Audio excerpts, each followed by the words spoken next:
মির্জা ফখরুল কইছে না পশ্চিমা শক্তি বিএনপি ক্ষমতা দেখতে চায়, মনে আছে না? আবারও শোনেন। বিএনপিকে দেখতে চায় এখন আন্তর্জাতিক বিশ্ব এবং বাংলাদেশের মানুষ। আচ্ছা, আপনাদের মনে ইচ্ছা আছে না ভারত কাকে বাংলাদেশে ক্ষমতায় দেখতে চায়? আমি আজ দেখামো ভারত কাক ক্ষমতার দেখতে চায়। কোন ষড়যন্ত্র তত্ত্ব না, একেবারে ফ্যাক্ট দিয়ে দেখামো ইন্ডিয়া কাক ক্ষমতার দেখতে চায়। তাহলে আমগারে কোনটি দেখা লাগবি? যে দেখা লাগবি ইন্ডিয়া মিডিয়ায়, ইন্ডিয়ান বুদ্ধিজীবীদের কথায়, ইন্ডিয়ান পলিটিশিয়ানদের কথায়, তাদের ডিপ্লোম্যাটিক ভাষায়, আর দেখা লাগবি আন্তর্জাতিক থিঙ্ক ট্যাঙ্কের নিরপেক্ষ বক্তব্যে। আসেন দেখি ইন্ডিয়ান মিডিয়া থিঙ্ক ট্যাঙ্ক কি করছে। থিঙ্ক ট্যাঙ্কি শুনলে আমার আবার গুয়ের ট্যাঙ্কের কথা মনে হয়ে যায়। যাই হোক, আসেন দেখি। প্রথমে দেখি টিভিএস এর একটা স্টোরি। মোটামুটি সবকিছু একসাথে করার চেষ্টা করেছে তারেক রহমানের দেশে আসা নিয়ে ইন্ডিয়ান মিডিয়ান নিউজ গুলো। টাইটেল দিছে Tarique Rahman home coming, a view from India. Tarique রহমানের দেশে ফেরা ভারতের দৃষ্টিতে। তারা বলতেছে এটা potentially game changing political moment, মানে রাজনীতির গতিপথ বদলাই দিতে পারে এমন মুহূর্ত। এখানে ওরা করছে, এটা পত্রিকা লিখেছে, ইংরেজিতে লিখেছে, ইংরেজি যেহেতু লিখেছে ঠিকই লিখেছে, তাই না? এটা বাংলা করলে বোঝা যায় সাম্প্রতিক কিছু ইঙ্গিত থেকে বোঝা যাচ্ছে যে বিএনপি এবং ভারতের মধ্যে সতর্কভাবে সম্পর্ক পুনর্গঠনের একটা সম্ভাবনা তৈরি হয়েছে, যা দুইটা সাম্প্রতিক ঘটনার উপরে ভিত্তি করিয়া। প্রথমত উল্লেখ করা হয়েছে যে ডিসেম্বরের শুরুতে ভারতের প্রধানমন্ত্রী নরেন্দ্র মোদী খালেদা জিয়ার অবনতিশীল স্বাস্থ্যের বিষয়ে উদ্বেগ প্রকাশ করেন এবং সব ধরনের সহায়তা দেওয়ার প্রস্তাব দেন। এর জবাবে বিএনপি দ্রুতই প্রকাশ্যে এই উদ্যোগকে স্বাগত জানায় এবং মোদীর প্রতি তাদের আন্তরিক কৃতজ্ঞতা প্রকাশ করে। পর্যবেক্ষকদের মতে এই বিনিময়কে দুই পক্ষের সম্পর্ক উষ্ণ হওয়ার একটা ছোট হইলেও তাৎপর্যপূর্ণ সংকেত হিসাবে দেখা হচ্ছে। ভারতীয় কর্মকর্তারা হয়তো রহমানের, মানে তারেক রহমানের নেতৃত্বাধীন বিএনপিকে বাংলাদেশের জন্য আরো প্রেডিক্টেবল, উদারপন্থী এবং গণতান্ত্রিক বিকল্প হিসাবে দেখতে পারেন। এইবার আমরা সুবীর ভৌমিকের বক্তব্যটা দেখে আসি। হ্যাঁ, ভারত বাংলাদেশে কোন সরকার চাইবে? খুব সোজা উত্তর আমি তোমায় দিয়ে দিচ্ছি। Awami League is not in election, next best option is BNP, obviously not Jamaat. তারা অলরেডি 50 লাখ লোক নিয়ে জেহার টেয়াদের হুমকি দিচ্ছে। ফলে জামাত অবভিয়াসলি ইন্ডিয়া চাইবে না। অত অনেক কথা, ডিপ্লোম্যাটিক কথা বলে তো লাভ। কানেকশনটা হচ্ছে 71। আমরা একসাথে, আমার সৈন্য এবং মুক্তিযোদ্ধারা রক্ত ঝরিয়েছে, সেই সুবাদে Awami League. This is the historical fact. তো এই জায়গাতে হঠাৎ করে আজকে অন্য কিছু ডায়নামিক্স চলে আসবে, এটা তো আশা করাটাও ভুল। কিন্তু যে গভর্নমেন্ট আসবে তার সাথে ইন্ডিয়াকে তো ডিল করতে হবে। দেখেছেন?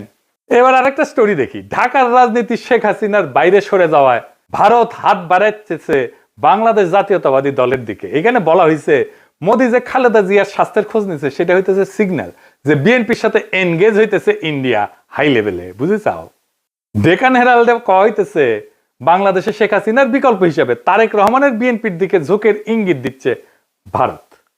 তো এই যে সম্পর্ক, এটা অনেক আগে থেকে শুরু হয়েছিল। এইটা ইন্ডিয়ান ফরেন মিনিস্ট্রির ব্রিফিং এ এটা প্রশ্ন ওঠে, একজন জার্নালিস্ট এটা প্রশ্ন করে। এইটা প্রথম আলো রিপোর্টেই আসছে। এটা বলতেছে, একজন সাংবাদিক প্রশ্ন করেন 2018 সাল থেকে ভারত লন্ডনে অবস্থানরত বিএনপির নেতৃত্বের সঙ্গে যোগাযোগে ছিল এমন প্রতিবেদন বিষয়ে, পাশাপাশি বিএনপির কোন নেতা বাংলাদেশে ফেরার আগে ভারতের ক্লিয়ারেন্স নিয়ে কি কোনো আলোচনা হয়েছিল কিনা এ বিষয়ে প্রশ্ন করে। বিএনপির প্রিয় প্রথম আলোতেই এটা আছে। এটা এমনকি ইন্ডিয়ার ফরেন মিনিস্ট্রির ওয়েবসাইটও আছে এই আলাপটা। আর এটা রিপোর্ট করেছে ইকোনমিক টাইমস। এটি করছে নতুন সমীকরণের প্রেক্ষাপটে খালেদা জিয়ার ভারতের প্রতি রাজনৈতিক উত্তরাধিকার নরম হয়েছে। এটা ইংরেজিটা খটোমটো হয়েছে, মানে খালেদা জিয়ার উত্তরাধিকারী ভারতের প্রতি নরম হয়েছে। ডিপ্লোম্যাট একটা রিপোর্ট করেছে, জিয়ার জন্য মোদী আন্তরিক প্রার্থনা জানাইছেন এবং বলছেন যে ভারত বিএনপি চেয়ারপারসনকে, যিনি সংকটজনক অবস্থায় আছেন, সম্ভব সব ধরনের সহায়তা দিতে প্রস্তুত। জিয়াকে পাঠানো তার বার্তাটি শুধু সৌজন্যতার সীমায় আটকে নাই বলেই মনে হয় এবং অঞ্চল জুড়ে বিশ্লেষকরা দ্রুতই এর রাজনৈতিক গুরুত্ব অনুধাবন করেছেন। এটি ব্যাপকভাবে প্রতীকী হইলেও সচেতনভাবে কূটনৈতিক উদ্যোগ হিসেবে ব্যাখ্যা করা হয়েছে। একটি সংকেত যে ভারত বাংলাদেশের পরবর্তী সরকারের সঙ্গে উষ্ণ সম্পর্ক গড়ে তুলতে প্রস্তুত, যা এই মুহূর্তে জিয়ার বিএনপি গঠন করতে পারে বলে মনে হইতেছে। দা উইক বলছে, কেন তারেক রহমানের ফেরা ইন্ডিয়ার জন্য খুশির খবর। তারাই লিখেছে, খুব ইন্টারেস্টিং রিপোর্ট করছে ইন্ডিয়ান এক্সপ্রেস। এটা প্রিমিয়াম কন্টেন্ট, মানে আপনাকে টাকা দিয়ে পড়া লাগবে। শিরোনাম হইতেছে, দশকের পর দশক প্রতিক্রিয়াশীল নীতির পর ভারতের প্রতি নিজেদের অবস্থান পুনর্নির্ধারণের সুযোগ পেয়েছে বিএনপি। বাবা, মেলা সুযোগ দিছে, তারা কি এই মুহূর্তটি কাজে লাগাতে পারবে? একদম শেষে বলছে ভবিষ্যতে যদি ফেব্রুয়ারি নির্বাচনে বিএনপি জয় হয় তাহলে ভারতের যে বিএনপির সঙ্গে তখন কাজ করতে হইতে পারে সেই বিএনপি নিঃসন্দেহে আগের চেয়ে ভিন্ন হবে, নিঃসন্দেহে আগের চেয়ে ভিন্ন হবে এবং সম্ভবত সহযোগিতার ক্ষেত্রেও আরো বেশি অনুকূল এবং গ্রহণযোগ্য হবে। আবার একটা জিনিস কথা বলছে, খুব ইন্টারেস্টিং কথা, বিএনপি স্ট্র্যাটেজি ঠিক করে দিচ্ছে। বিএনপি এই পথে কতটা অগ্রসর হবে তা অনেকটাই নির্ভর করবে দলটির পপুলিস্ট আবেগকে তুষ্ট করার প্রয়োজন এবং একই সঙ্গে রাজনৈতিক পরিসরটা জামাতের হাতে ছেড়ে না দেওয়ার কৌশলগত হিসাবের উপরে। বিশেষত গত এক দশকের বেশি সময় ধরে রাজপথের শক্তির উপরে নির্ভর করার অভিজ্ঞতার পর একই সঙ্গে বিএনপিকে সবসময় সচেতন থাকতে হবে আওয়ামী লীগের ক্ষমতায় ফেরার পথ তৈরির প্রচেষ্টা সম্পর্কে।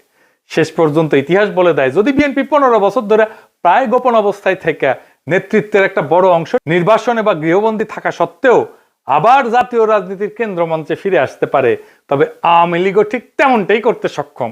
মানে বলে দিতেছে মনে রেখো আওয়ামী লীগ আবার ফিরে আসতে পারে। বাংলাদেশের রাজনীতিতে আওয়ামী লীগকে সমঝে ছিল। এইবার দেখি ইন্ডিয়ানদের বিদেশি পোর্টালে কি বলছে বিএনপি নিয়ে। ইউরেশিয়া বলতেছে, ইংরেজি যেহেতু কয়েছে ঠিকই কয়েছে তাই না, ভারত এবং বিএনপি উভয় উগ্র ইসলামপন্থী জামাত ইসলামীকে দূরে রাখার বিষয়ে আগ্রহী।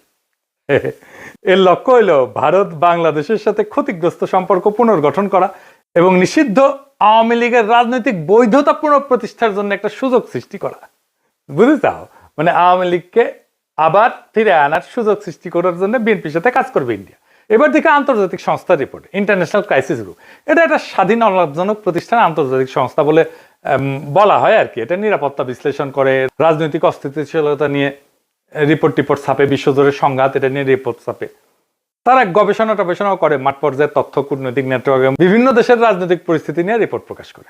এবং এই ইন্টারন্যাশনাল ক্রাইসিস গ্রুপ ভারতের উপর নিয়মিত রিপোর্ট প্রকাশ করে, বিশেষ করে কাশ্মীর, দক্ষিণ এশিয়ার নিরাপত্তা, ভারত পাকিস্তান সম্পর্ক, মানবাধিকার এবং আভ্যন্তরীণ রাজনৈতিক উত্তেজনা নিয়ে। এরা লিখিচ্ছে এটিও মনে হয় যে বাংলাদেশের রাজনৈতিক শক্তিগুলোর মধ্যে এই দলটি ভারতীয় স্বার্থ এবং উদ্বেগকে সম্মান জানাতে সবচেয়ে বেশি আগ্রহী ও গ্রহণযোগ্য অবস্থানে রয়েছে। অতীতে দলটিকে প্রায় ভারত বিরোধী হিসেবে দেখা হইলেও সাম্প্রতিক সময়ে তারা নিজেদের অবস্থান সংযত করার উদ্যোগ নিছে, জামাতে ইসলামের সঙ্গে দূরত্ব সৃষ্টি করছে এবং আওয়ামী লীগ যে ধর্মনিরপেক্ষ রাজনৈতিক পরিসরটি আগে দখলে রেখেছিল তার একটি অংশ দখলের দিকে অগ্রসর হয়েছে। বুঝছাও? আচ্ছা এইবার আসেন বাংলাদেশের ভিতরে ইন্ডিয়ান ইন্টারেস্ট কি বলে সেটা দেখি। বাংলাদেশে কারা ভারতের স্বার্থ রক্ষাকারী? বাংলাদেশের দুইটা পত্রিকা মূলত ভারতের স্বার্থ রক্ষাকারী, বন্দের আলো আর দিল্লি স্টার। এরা এখন তো বিএনপির ক্ষমতা আসার কথা বলতেছে, বিএনপির গুণগান এমন ভাবে গাইতেছে যে মনে হইতেছে এটার মালিক এখন বিএনপি। এরা যাকে ক্ষমতায় দেখতে চাইবে মনে রাখবেন ইন্ডিয়া তাদের ক্ষমতায় দেখতে চাইতেছে। আপনারা দেখবেন প্রথম আলো, দিল্লি স্টার ক্রমাগত বিএনপির নেতাদের, বুদ্ধিজীবীদের লেখা ছাপতেছে। আপনি দেখতে থাকবেন এরপরে শুরু হবে যারা এতদিন আওয়ামী লীগের পক্ষে লিখতো, সোহরাব হোসেন, টোহরাব হোসেন ইত্যাদি। মিজানুর রহমান তো মারা গেছে, সে থাকলে আর সেও লেখা শুরু করতো। তারা প্রথম আলোতে বিএনপির পক্ষে লিখতো। তাই প্রথম আলো, দিল্লি স্টার ভারতের রাজনৈতিক অবস্থানের এটা লিটমাস টেস্ট। জানো তো লিটমাস টেস্ট এটা কেমিস্ট্রির কথা, ক্ষার আর অম্ল চেনে আর কি, এটা কাগজ দিয়া। তাহলে এখন মনে হইতেছে প্রথম আলো, দিল্লি স্টার বাংলাদেশে থাকাই উচিত। এত সহজে ইন্ডিয়ার অন্দর মহলের খবর আমরা কিভাবে পাবো? ওদের কাছ থেকে যেটা পাবো সেটাই বুঝে নেবো এটা ইন্ডিয়ান খবর। আপনি দেখেন 2025 নিয়ে একটা ছবি আঁকছে প্রথম আলো, এর মধ্যে প্রথম আলো, দিল্লি স্টারে আগুন নিয়ে তো কান্নাকাটি আছে, কিন্তু সবচেয়ে উজ্জ্বল ছবিটা তারেক রহমানের। উনি ভার্চুয়াল থেকে রিয়েল হইতেছেন আর যাইতেছেন উড়িয়া ভোটের বাক্সের দিকে। পিছে তারেক রহমানের বিড়ালের ছবিও আছে। প্রফেসর ইউনূসের পাশে গরিলা দুর্মুষ পেটা করিচ্ছে, কিন্তু হাসিনার ছবিটা দাদির মতো নির্মল, কত ভালো মানুষ। এই যে প্রথম আলো, ডেইলি স্টার, এইটা যে আওয়ামী বাকশালী ইন্ডিয়ান অ্যাসেট, কোনো সন্দেহ আছে এখন? এর মধ্যে খালেদা জিয়ার প্রতি সম্মান জানাইতে ঢাকা এসেছিলেন ইন্ডিয়ার পররাষ্ট্রমন্ত্রী জয়শঙ্কর। সে অন্তর্বর্তীকালীন সরকার এবং বিএনপির কয়েকজন শীর্ষ ব্যক্তির সাথে কথা বলছেন। কি ছিল তার চাওয়া? 1 নাম্বার, দুই দেশের সম্পর্কের মধ্যে যে উত্তেজনা সৃষ্টি হয়েছে তা হ্রাস করতে হবে। 2 নাম্বার, আসন্ন জাতীয় সংসদ নির্বাচনে আওয়ামী লীগকে অংশগ্রহণের সুযোগ দিতে হবে। কি আবদার! 3 নাম্বার, আওয়ামী লীগকে নির্বাচনে অংশগ্রহণের সুযোগ দেওয়ার জন্য প্রয়োজনে 12 ফেব্রুয়ারি নির্ধারিত জাতীয় নির্বাচনের তারিখ পিছাইতে হবে। এইটা প্রফেসর ইউনূসের সরকারকে বলে গেছে। তারেক রহমানকে কি বলছে আমি জানি না, তবে অনুমান করি একই বার্তা দিছে। এই বার্তা কার জন্য? এই বার্তা অন্তর্বর্তী সরকারের জন্য এবং তাদের চোখে যারা ভবিষ্যৎ ক্ষমতা তাদের জন্য, তাদের সাথেই কথা বলছে। এখন একটা জিনিস পরিষ্কার করে বলা দরকার, বিএনপি এখানে কোনো চুজেন ফোর্স না ইন্ডিয়ার জন্য। তাকে যে পছন্দ করা হইতেছে তা কিন্তু না, বিএনপি এখানে কম্প্রোমাইজড অ্যাক্টর। তার মানে এমন একটা শক্তিতে সে রূপান্তরিত হয়েছে যারা আসলে ভারতের সাথে একটা কম্প্রোমাইজ করছে।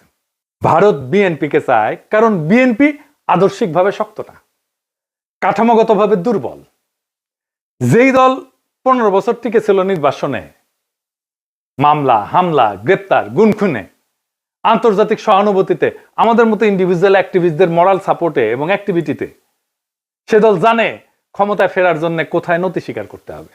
সে তারেক রহমান জানে তার বাবাকে হত্যা করছে ভারত, সে জানে তার মাকে ক্ষমতাচ্যুত করছে ভারত, সে জানে তার নির্যাতনও করছে ভারত, মাজা ভেঙে দিছে ভারত, তার মাকে জেলে দিছে, ইন্ডিয়া তিলে তিলে তাকে মৃত্যুর দিকে ঠেলে দিছে।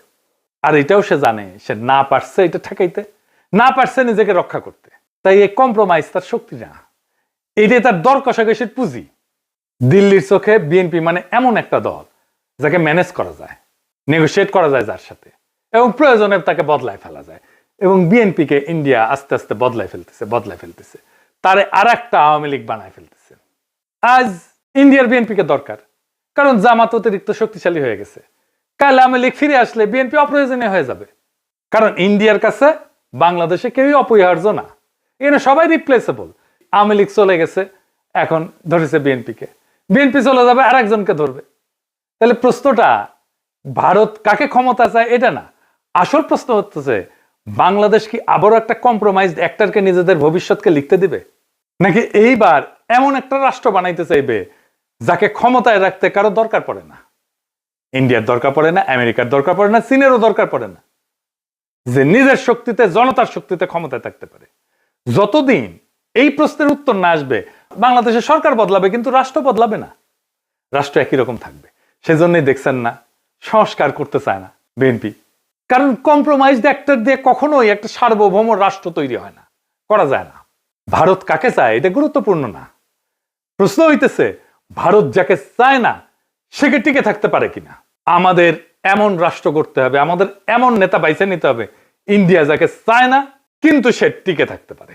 ইতিহাস একটাই জিনিস দেখাইছে, দিল্লি যাকে ম্যানেজ করতে পারে সে সরকার দেশ চালায় না, সে শুধু সময় পার করে, সে শুধু সম্পদ পাচার করে, সে জনগণকে কেয়ারও করে না, জনগণের ভোটেরও দরকার পড়ে না। আজ দিল্লি যদি বিএনপির দিকে তাকায় তাহলে সেটা ভালোবাসা না, সেটা দিল্লির প্রয়োজনই। কাল প্রয়োজন বদলাইলে ইন্ডিয়ান ন্যারেটিভ বদলাবে, ইন্ডিয়ার পার্টনার বদলাবে, ইন্ডিয়ার ভালোবাসাও বদলাবে, মানুষ বদলাবে না। তাই আজকে সিদ্ধান্ত বিএনপির না, আওয়ামী লীগের না, ইন্ডিয়ার না, আজকে সিদ্ধান্ত বাংলাদেশের। আপনি কি এমন একটা রাষ্ট্র চান যে এইখানে সরকার ঢাকায় কিন্তু সেই সরকারের সার্ভাইভাল দিল্লিতে, নাকি এমন একটা রাষ্ট্র চান যাতে টিকায় রাখতে কারো প্রয়োজন পড়ে না সাহায্যের? এই প্রশ্নের উত্তর না পাওয়া পর্যন্ত বাংলাদেশে কোনো পরিবর্তন হবে না, শুধু ম্যানেজমেন্ট বদলাবে। আগামী নির্বাচন এই ম্যানেজমেন্ট বদলানোর নির্বাচন না, এটা আসল পরিবর্তনের নির্বাচন, ইন্ডিয়ার বলয় থেকে বাইর হওয়ার নির্বাচন। সেই নির্বাচনে বিজয়ের লক্ষ্যে আগান। আমাদের বর্ষা বিপ্লবের অসমাপ্ত কর্তব্য সম্পাদন করতে হবে এবং আমরা এমন কাউকে ক্ষমতায় বসাবো না যাদেরকে ইন্ডিয়া পছন্দ করে, যাদেরকে প্রথম আলো পছন্দ করে, যাদেরকে দিল্লি স্টার পছন্দ করে।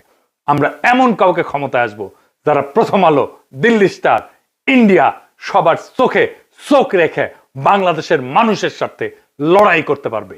ইনকিলাব জিন্দাবাদ।